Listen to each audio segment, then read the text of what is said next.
So yun ngayon guys sa Liloan Public Terminal. Medyo malakas ang ulan.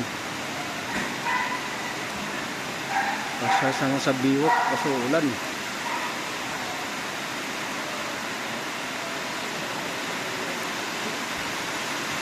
Ayan, dito ako sasakay puntang Sugod.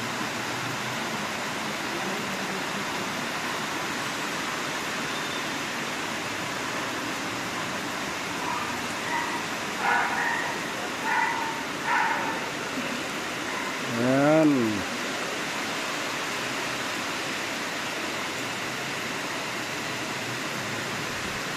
Ngayon ng Liloan, may Goldilocks na oh.